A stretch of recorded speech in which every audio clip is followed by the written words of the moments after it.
whether it's in your job or for me calling games. Sometimes it'll hit me in my mind, predict that play, and maybe I won't. And now I don't do that anymore. I'd be like, no, I want to go for it. And I've always been the mentality of, like, I walked on. Bro, what if you're wrong? What if you're wrong? wrong? Play along. What if you're wrong? Exactly. I don't care. You know, I never even considered that. That's why I walked on and then got a Scally, then played. You know, I've always been the guy that's wanted to paddle into a bigger wave, not been afraid to fail. And I think that's the fun part of living. I think that's the idea of being human. But the problem is, as we get programmed, now you got a son, he's 15, right? We get programmed to take the safe road. We get programmed to not jump off the high dive with our hands up in the air, but maybe take the ladder. I'm not about taking the ladder, man. Screw that. Whether I'm calling plays, calling a game, living a life, and I think that's how we are meant to live and operate, and that's what I'm trying to tap into in all my interviews of what does it mean to be human, and let's go for it, let's let it rip, regardless of the profession, regardless of your path, because life's way more fun that way if you're playing big, in my opinion, and I love that idea of give me the ball at the end of the game, I want to shoot the jump shot, I could care less if I miss it, because I'm not even going to consider that, and there's elements of Gervais,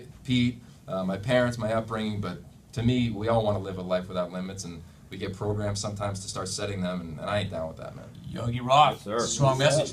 And you mentioned your family. You and I have talked in the past about your film. I mentioned at the very top you're a filmmaker, Life in a Walk. It's about you and your father walking the Camino de Santiago in Portugal and Spain after he was diagnosed with prostate cancer. As time has gone on, what kind of thoughts do you have when you look back on that trip and on that film? Well, first, I got to thank you, man. I mean, you brought me on your show, and we never even met, and you allowed me to talk about the film, and it went off. You know, it's played all over the world. It's in every Delta flight across the globe. It's been in Alaska to Sarasota in awesome. theaters. And it's just this little independent home movie. What it did for me, I wasn't ready for the depth that it was going to cut people with. You know, I had this big idea, I had this big dream. It was going to kill it. It was going to sell all over. Of course, like that, I was going to win an Oscar. Like, we were going big. But I didn't realize how deep it would cut people. And when you watch it, if anybody does, you lose track that it's about my dad and it's about me. And the way we built the film, a lot of filmmakers will say, you find the conflict, you ramp it up. So find the cancer and make that big. We say that word once. I'm not about saying that word at all, putting that into the universe, putting that out there, talking about my dad and his sickness. I'm not down with that vibe. What I'm down with is the idea of let's explore uncomfortable conversations. When you watch the film, every frame was literally built to say, oh, what would my mom, my dad, my partner, my friend think if I asked that? I need to go ask that. And then when the movie ends, I'm out and I'm going to ask that question. And I've always told people to say, well, my dad and I have this awkward relationship, or my mom, or my partner, my friend. I said, cool, 76 minutes. Just watch it with them, and I guarantee the minute the credits roll or they end, you're going to have a conversation. And that's what it's done. I mean, I've heard from people across the globe, multiple languages, and that's what it's done, man. And it's the biggest gift of my life. It changed my life completely, dramatically, drastically. My dad and I have always had a great relationship, but I didn't know the things that mattered. And what I learned is that I'm always going to say I wish I spent more time with my dad. And I think we all are always going to say that with our loved ones. But it allowed me to capture some really radical moments in my life, and it affected me in ways that I can't even really describe. Good for you. Good for you. So if folks want to see the film and they have not seen the film yet, Life in a Walk, how do they go about getting it? Yeah, just go to lifeinawalk.com. We're everywhere but Netflix right now. We're on Amazon. The DVD just came out last week. We're obviously on iTunes. We're on demand on your cable providers. So yeah, check us out. And if you got any questions, hit me up, and we'll get you a copy. It's incredible to see. Yogi, before you go, the Pac-12. One last thought about the Pac-12. Is it getting the respect that it deserves nationally? You're right now, yeah. I mean, you look at what happened week one. I've always felt that week one sets the stage. Last year, Stanford lost to Northwestern. It unfortunately set a stage. USC, UCLA lose week one. It set the stage. But when I look at conferences as a whole, I'm not really a fan of looking top to bottom. I kind of look at the top 5 teams. And the Big Ten right now is, if you took their top 5 teams, they don't have a loss. Everybody else has 2 or more losses. So to me, I look at those strengths, those types of teams, and that's how I evaluate these conferences, in my opinion, specifically this year as well. And I don't know if they're necessarily getting the respect, but I think after the next 2 weeks, you watch Christian McCaffrey, you watch that Stanford offense. They got SC this weekend, UCLA the week after that. You got UCLA and BYU. Opportunities are there. I love the athletes. The NFL draft clearly proves that they're coming, and they continue to come. I love some of these new faces at the quarterback position. I think the coaching staff, top to bottom, is by far the most talented in the entire country when you look at the styles of play that are on the West Coast, offense, defense, special teams, just the unique elements when you're truly breaking down the film. And I think they have a great opportunity to make the college football playoff, and to me, Stanford is the team that I chose to do that preseason. I think they're as good as anybody in the country. I love watching them operate. I think David Shaw is a top 5 coach in all of football. You think Belichick, Carroll, Meyer, Saban, any GM would take David Shaw. Seriously, in that every class. AD In that class. Yeah, every AD would take David Shaw. So I'm a huge fan of that, and they'll beat each other up. But I don't know if they're getting enough respect, but it's too early. I think it's too early to even have that argument, to be quite honest. My man's got a motor. Yogi Roth right here in studio, and I want to make this very clear. He got on an airplane for that segment.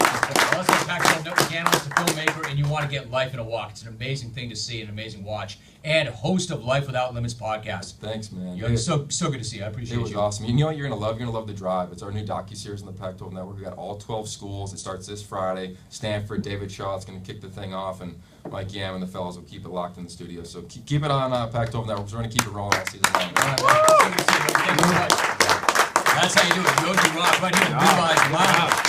All right, here's a kick out for him. We will take a short time out. When we come back, we're going to keep rolling. We'll be joined by Golden State Warriors GM Bob Myers. That's coming up next segment, top of the hour. Dr. Harry Edwards, and I'm going to close this show with Tom Tolbert later on in hour number 3. All right, we are live. It is the first week of the NFL season. It's officially now in the books. Let me ask you this. How did your fantasy football team do? Did you get in on the fun over at FanDuel? If not, it's not too late. Week 2 is only days away. How did you do in Week 1? Remember, fantasy football is for everyday fans. We have new contests starting every single week. There are no busted seasons. You pick a contest, you choose your team, you watch your score in real time. Get even more contest variety this year. You can try a beginner contest for new players only. You can settle a score with a friend in a head-to-head contest. You can try a 50-50 contest where the top half win cash, and you can play in larger tournaments as well. Try FanDuel now and get $50 off in free entries. New users who deposit will get 5 free entries to NFL 50-50 beginner contests. That's valued at up to $50. You get a free entry every single week for 5 weeks if you move on it right now. Here's what you got to do. Go to FanDuel.com. Click the Join Now button. Use my code name ROME. FanDuel.com. Code name ROME. FanDuel.com. Promo code ROME. As you know, it is void where prohibited. You're listening to The Jim Rome Show. So now we get to see when Rome's actually getting dressed. That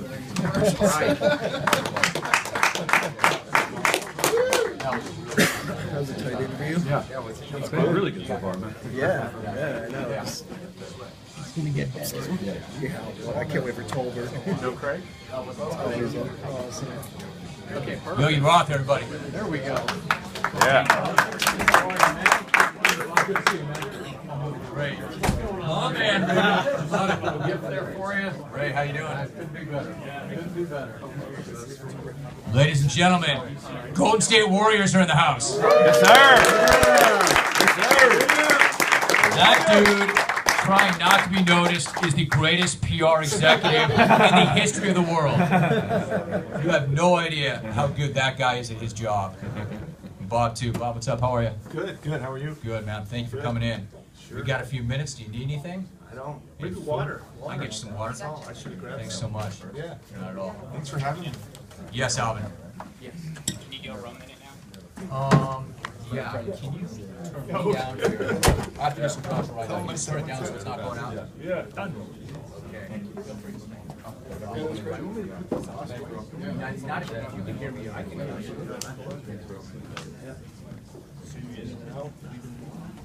Yes, I am. General manager. Absolutely, of course. After the interview. Yeah, but thank you.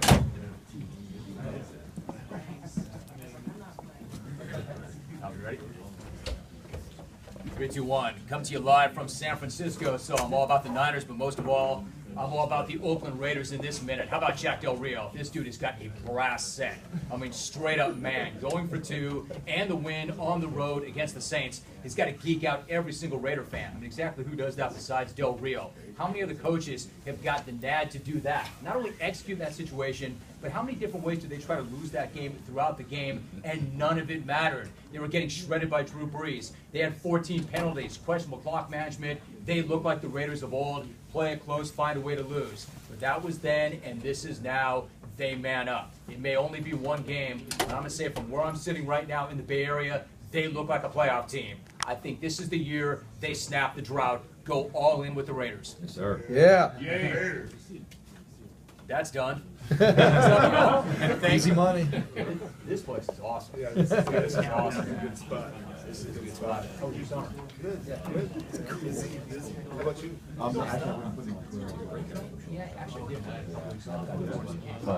think we're gonna use Periscope. Actually, I did for a little bit, but I didn't. I was just telling him about a number of years ago at the forum. I was seriously, I was sitting next to you, you were doing like the late night shows at XTRA, and man, I gotta get my break, I gotta get my break. And Never got a break. Yeah, he got his break, and he took advantage of it. No, dude, that was probably 95, 96, 94. I got to 690 games in San Diego. Wow. Wow, it was early nights. My job in Southern California every Friday. Yeah, I get to listen to one Mighty 1090 down there. Is that right? It's kind of cool. It's, yeah, it's kind of like, you know, like seeing Bruce Springsteen live in the state of New Jersey. You know what I mean? Yeah, no, my mom and dad live in Oceanside, so we go down to Southern California Oh, okay. as well. So yeah, I'm familiar with some of that down there. Yeah, it's kind of wild. Good stuff. Yeah. The thing that I had was, I was just never double about it. How long you guys been listening? My wife and I, well, we've been around a few places, but we've been in Petaluma.